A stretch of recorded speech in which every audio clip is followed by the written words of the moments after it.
Hey everyone, and welcome to another Yogi Misfit session. My name is Danny Pomploon, and I'm your host.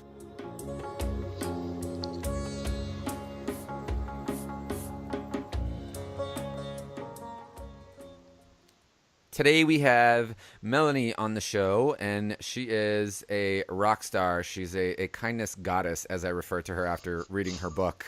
Melanie, welcome to the show. Hi, Danny. Thanks for having me. How's your morning going? Really great. Slow. It's nice. Yeah, I it love the is. Bay. It is nice and slow. Actually, I agree. Yeah. Yeah. So, Mel, let's talk a little. More about you for the guests. So, you have written a book. You're doing this thing called the Fierce Kindness Project. You're an ambassador at Lululemon as well. You've got a lot of things going on.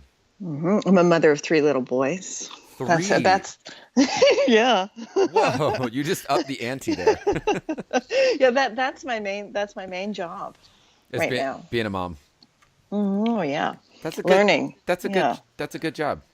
Yeah, yeah. I gotta put some good people out in the world. You really Um, do. yeah, you do. Yeah, I feel super blessed because I'm getting to do what I love. And every time I go into a room to teach, which is almost every day, which is a blessing, I just get affirmed about the goodness in the world. There's way more good, Yeah, I agree. and it just doesn't get the advertisement. Yeah, I agree. There's a few things that kind of get skipped over, but we bump into people, or we stumble across these little like aha moments where you're like, oh yeah, it's still there. Hmm. Yeah. So I normally start the show asking everyone why yoga, but I'm gonna switch it up today, and I feel like there's the need to ask you why kindness, Hmm. why fierce kindness. Wow. My answer is going to sound incredibly selfish Okay. because I feel like kindness and fierce kindness, which I'll expand on, but kindness is like it's the path of contentment. Yeah. It's the path of personal fulfillment.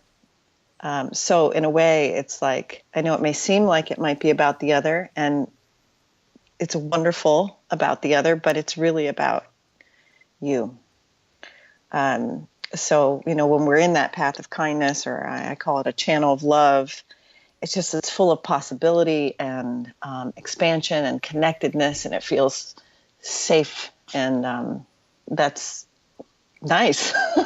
Yeah, I completely. It is nice. It's a really great. Yeah. It's such a simple and also really in depth way to describe it. It's just nice. Yeah. I mean, I'm just like I can hear your voice and I can hear the kindness in it, and I just suddenly feel safe, and the best part of me shows up. That's and where did all this start for you? I mean, I know kindness is always maybe it's in us and we learn more about it, but where did this passion and where did this strength and this fierceness to come out with this stuff happen? And I can say that it probably was like really, really early. Hmm. Um, and I'm often hit and seen with myself and others that aspect of like your greatest pain is your greatest offering, or whatever you have realized in your own process Hmm. of healing is what you want to share. So really soft, juicy child. I think most children are, and very sensitive, and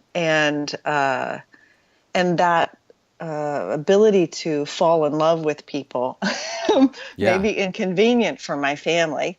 Um, and that showed up in all different ways of like being in the grocery store cart as a small, like a more of like a toddler, and putting my arms up for people to take me, for strangers and stuff like that. That, of course, very inconvenient. And a little scary maybe. From that of like really going to a place of being wanting to harden, not being able to process what I felt was sadness of the world, living in New York and LA, and just being completely self-toxified. I couldn't process all of that sadness, Hmm. and that led me to all kinds of destructive behaviors from teens to 20s.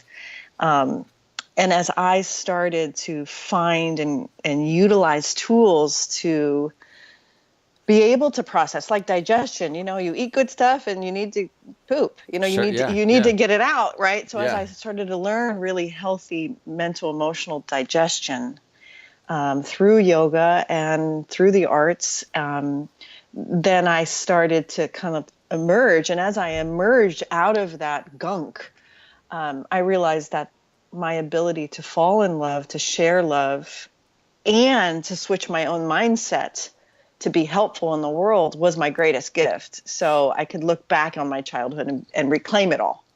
Okay. Okay. I like that. I like that actually. That's a great way to just come back and snatch your power. Yes. Yeah. Yeah. Yeah. So all the stories, let's start to look back at those stories where, maybe I had labeled myself as a weirdo or whatever it was, weak, foolish. How could someone, how could someone fall in love so many times? Just so foolish. Right. Right. And I could reclaim it as power. And so, okay, so how, I guess, knowing where now it's stemming from, where did, well, two things. I want to make sure I kind of stay on track because I love to get excited. Now I want to ask you a million different questions. And now I'm totally in love with you, Danny. So here it is. Yeah, Okay. so this is going to be a 3 hour podcast at this point. You should see the grin on my face right now. It's pretty big. So how did the book start? And then I want to hear about the project after that. But how did the book start? Like, where did you sit down and say? And there's a couple. Like, I actually had to get the book back because I read it a little bit ago, and then I let my friend David borrow it, and I actually had to snatch it back and he loved it too, and he was getting ready That's to awesome. pass it on to someone else. But Awesome. how did the book start? And then I want to dig into a couple things in the book. Okay. The book started from I had been working with my friends at YogaWorks and my friends at Lululemon, and this is so a few years now, 5 years now, and I started calling this way of life and the way of processing the world and then the way of like shifting your mindset. I named it Fierce Kindness, and that came to me actually in a meditation. So I feel like it was given to me. Okay. I did not, think about it, but it was given to me, and it was what was happening. I could see it in the rooms, the yoga rooms. It's a recipe. I would suggest something. I would see these amazingly brave practitioners who might not have been used to this kind of talking and inquiry in the room kind of use it, right? And so we would go and from the rooms of us exploring these things, also go out in the community in Walnut Creek and the East Bay, and do good things and wear shirts that said Fierce Kindness. Right. We call it FKing it. Right. You'd FK it. That's good. That's good. And you see that big F and a K and you think, oh, that's naughty. And you're like, no, we're actually turning that shit around, right? Get out of the fear mindset and the separation mindset and connect. So it started actually in that kind of like organic way. And then I just came to a point where I was like, I'm just going to put this down in the book or in a book. Okay. So it had already been living and been kind of utilized. Okay. And then Lisa McGinnis, who's a lovely friend, and but I did, at the time I did not know her, had walked into one of those yoga classes a few years back. And said, hey, do you want to write a book? I think you could write a book. Wow. And she's a publisher. Oh, she's cool. the publisher. Yeah. Got it. So let me piece that together. So yeah. And our first book together was Kitchen Yoga, which was an idea that she had that, she brought me into, and then I added my insight to, or my feelings to, and then our second book is Fierce Kindness. I mean, I commend you right now for putting 2 books at that. I'm personally working on a book. It's a story of kind of, my life. It's same thing. It's my life and the decisions that I made and kind of how I came through all this yoga. And I'm just like, awesome, man, that is a project.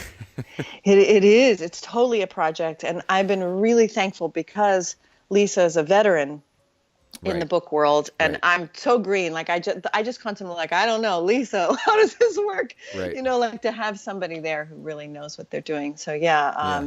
And what you have to say is important. So I'm really glad you're doing that. Ah, thank you. That's very sweet. Well, that's true. Most of my students think what I have to say is just a bunch of cheesy jokes, but That's the way in, Danny. That is the way. I say the same joke every class, and it's come contractually obligated for cheesy jokes. yeah, there's a lot of making fun of myself too, because I mean, why not? You know? Yeah, yeah. We're in it together, and we're not on some pedestal. It's like we're all doing the best we can. Yeah, I completely agree. I completely agree. I'm gonna ask you, as I was reading the book, there's a few things that I like have highlighted. There's one that I want to turn into a poster and just like place all over my room. Awesome, The universal principles of fierce kindness is awesome. it's just everything. It's for those of you that are for the listeners that can't read this right now, and you better pick up this book because it's really really really good. But there's these little like I don't know, I'd call them like small little mantras of like, change your thoughts to shift your life. Just these small little reminders of like, oh, okay, like I don't have to take this big, let's say, I don't have to take apart this big giant sutra and like start to process it. But these little nuggets of like golden wisdom to just remind you to get it going. How did this come about? How did the universal principles of fierce kindness come about? Well, it's so funny because you mentioned the sutras, and like after years of chewing on the sutras and teaching the sutras, right, and kind of living that through teacher trainings and whatnot over the last 15 years or so. It was that I feel like even the book itself is pratipaksha bhavanam. How do you change from negative to a positive? How you remove yourself out of that line of thinking or that experience, which is a sutra, of course. So I just feel like it just came over practical time. Like I grew up an Italian-American family of very practical people, a father in builder supply and construction, right? So it's like, come also on. people that love to eat. Yeah, yes. You know what I mean? Like, so it's like, let's break this down. Yeah. Let's break this down right here. Yeah. Yeah, so that's just kind of my way. And I figure wherever you are in the process, I was hoping that it would speak to, someone who has a lot of history with this philosophy or this way of it, then it's like, oh, it has depth to it. Or maybe it's your first time hearing it and you're like, it still speaks to you. I love it.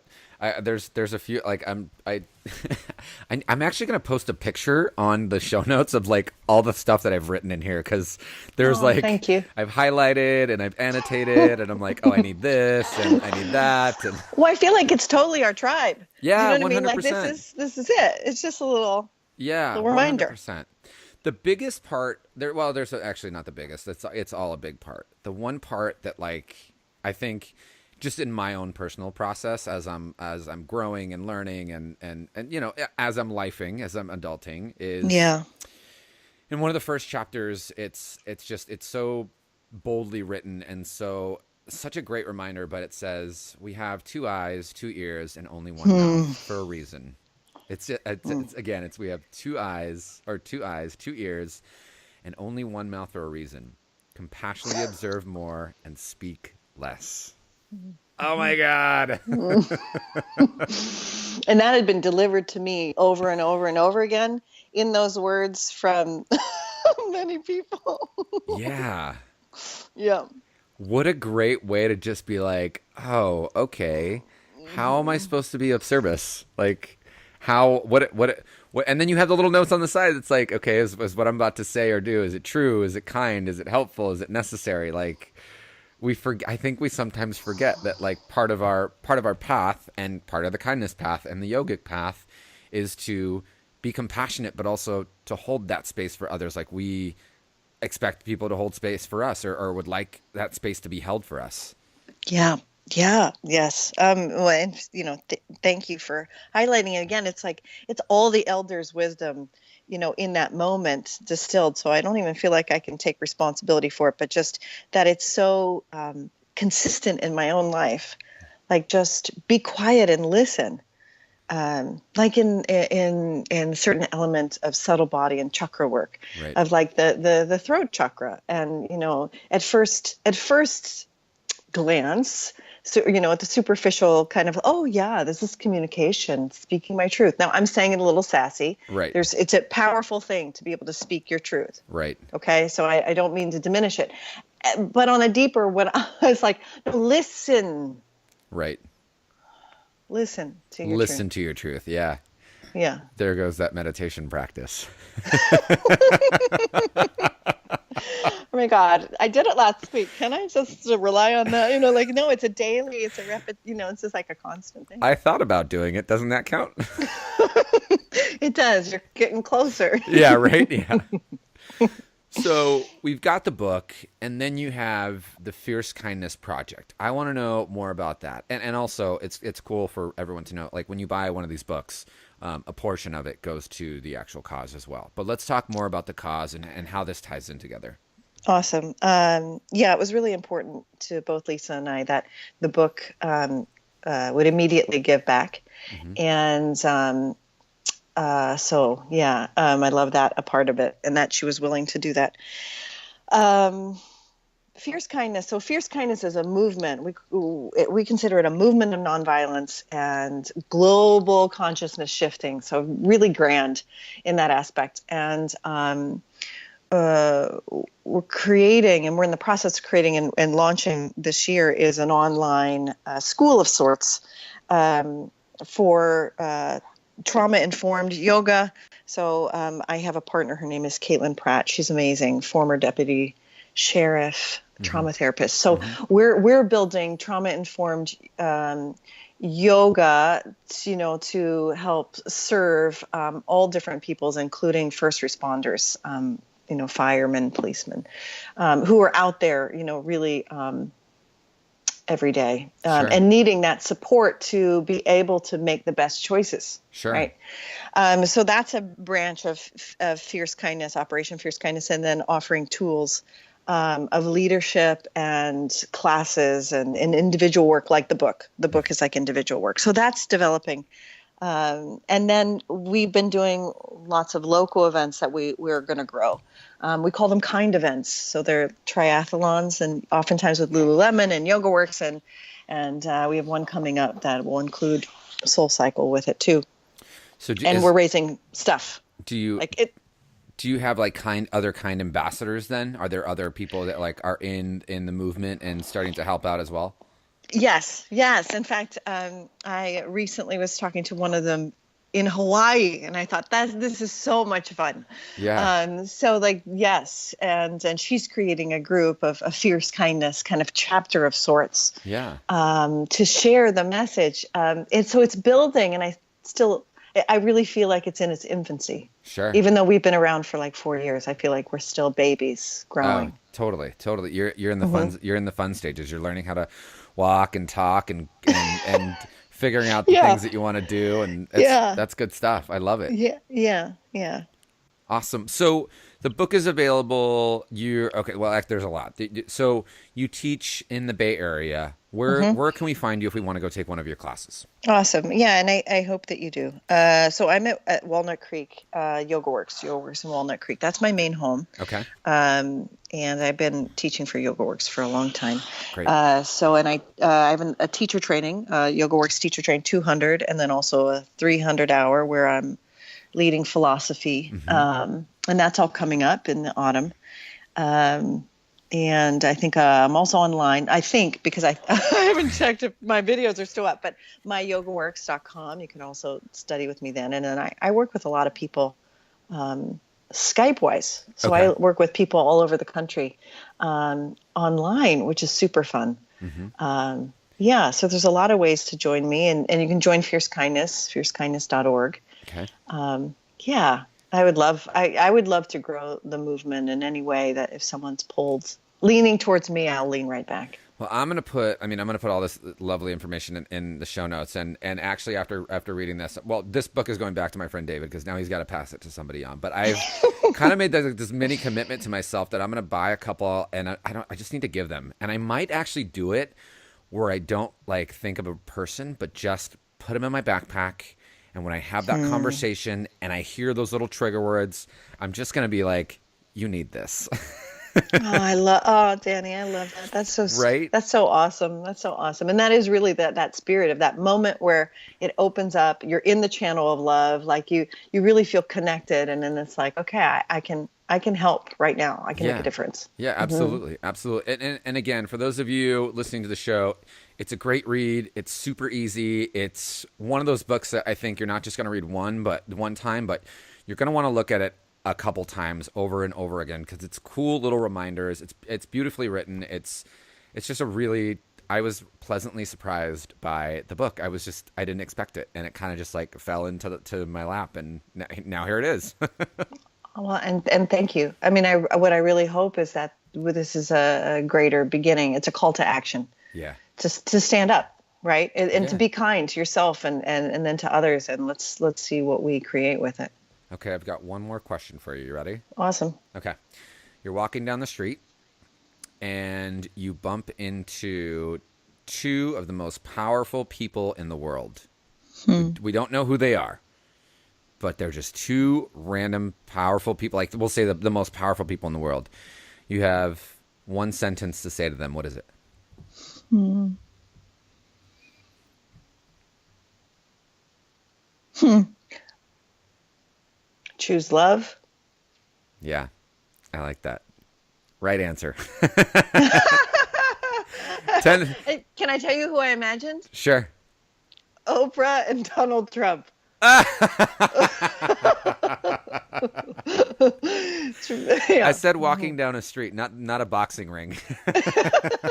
Oh yeah, that's a good image. She would take him down. Yeah. Yeah. That's Yep. awesome. Well, thanks again, Mel, for coming on the show. It's been such a pleasure to connect with you and to dive into your thoughts. And it's cool. I feel like I know you so much now just by reading this small little. It's not even a book. It's a gift. It's a small little beautifully put together little gift, and it's got Mhm. definitely a big essence of you, which is great. Oh, thanks, Danny. Thanks a lot. I'm so glad you're doing what you're doing in the world, and I'm giving you a big hug. Likewise, likewise. Until the next Yogi Misfit session, this is Danny and Mel saying peace out. Peace out.